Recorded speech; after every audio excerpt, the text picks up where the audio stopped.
The Confident Heart. From Fear to Love. Chapter 10. From Blame to Understanding. From Certainty to Curiosity. Language is the bridge between our inner world and our relationships. The ego uses this bridge to separate me versus you, control and defend. The heart uses it to connect, share, and unify. We can only speak the language of the confident heart when we are rooted in compassionate presence. Many of us are so accustomed to communication that is defensive, strategically calculated or hurtful. The systems of the old world often reward the ego's struggle rather than heartfelt togetherness. We might wonder, why speak honestly and lovingly? Doesn't it put us at a disadvantage in a world that is not yet ready for such soul truths? The answer can be found not only in the world's reaction, but also in the act itself. When we change the way we communicate from deep within, we begin to change the people around us, conversation by conversation and soul by soul. This shift begins with the simple, ongoing practice of breathing through your heart center. Feel, observe. Allow the space between you to become still. If it helps, place a hand on your heart as a symbol of this intention. This gesture signals to yourself and your partner that you intend to speak and listen from a place of honesty and vulnerability. This is a way of being that we embody throughout a conversation. Words arising from a heart-centered state carry a different energy. They are softer and clearer and lack the sharp edge of blame. When we are truly anchored there, our communication naturally transforms. It becomes almost impossible to speak with the intention of hurting or controlling others. We explain ourselves, our thoughts, and our feelings with clarity. We ask direct questions. We listen attentively, allowing our breath to carry our partner's words into our heart. Our words are no longer shields or weapons, but bridges.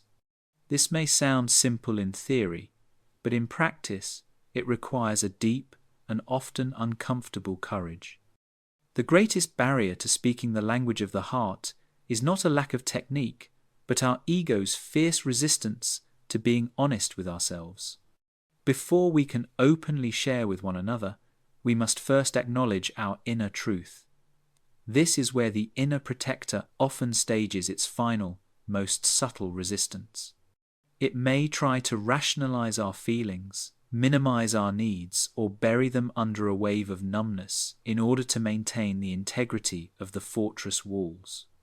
Admitting our core need for connection may feel as dangerous as walking onto a battlefield unarmed, because it makes our vulnerability explicit, even to ourselves. This internal honesty is the true work. It demands that we pause and breathe through the discomfort of our unmet needs and unexpressed feelings. We must gently confront our inner protector's narrative and ask with compassion, what is the deeper truth here?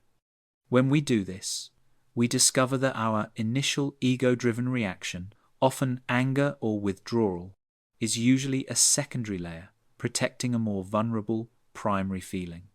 Beneath our frustration at our partner's lateness, for example, could lie our fear of being unimportant. The criticism of a colleague's work often stems from our own fear of failure or inadequacy. Speaking from the heart means having the bravery to acknowledge that primary feeling to ourselves and, if we choose, share it. This process transforms communication from a mere exchange of words into a shared practice of soul work. It brings both souls into a space of shared humanity and deeper self-awareness. Conversation becomes a search for truth in each human heart we encounter, rather than a battle for who is right. In this space, even when we feel uncomfortable, we are not opponents, but fellow explorers, navigating the beautiful, messy terrain of being human together. Now that we have found the courage to be honest with ourselves, we can extend that same compassionate curiosity outwards. The inner protector operating from the fortress, prefers certainty. It wants to be right, to have the final answer, and to criticize and distance itself from those with different beliefs. This creates walls. The heart, on the other hand, is grounded in its own vulnerable truth and has the confidence to remain open to uncertainty. It seeks to understand, thereby building bridges. Replacing statements of certainty with questions of curiosity fundamentally changes the dynamic of a conversation.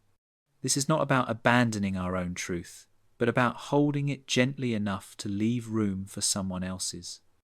Instead of the closed accusatory, "You just don't care," we can ask, "Can you help me understand what's happening for you right now?" Instead of saying the definitive, "That's a terrible idea," we can explore the issue. What do you see in that option? What do you like about it? Instead of being divisive by saying, "You're wrong, and here's why," we can try to connect. "I see it differently, and I'm curious about your perspective. Can we explore this together?" The language of the confident heart is born from the inner work we have done. It is how we tenderly reveal our true selves to the world. It shows that our sense of safety comes from within, not from dominating the conversation. We no longer need others to agree with us to feel safe. We can coexist in a we space while honoring the I in both of us.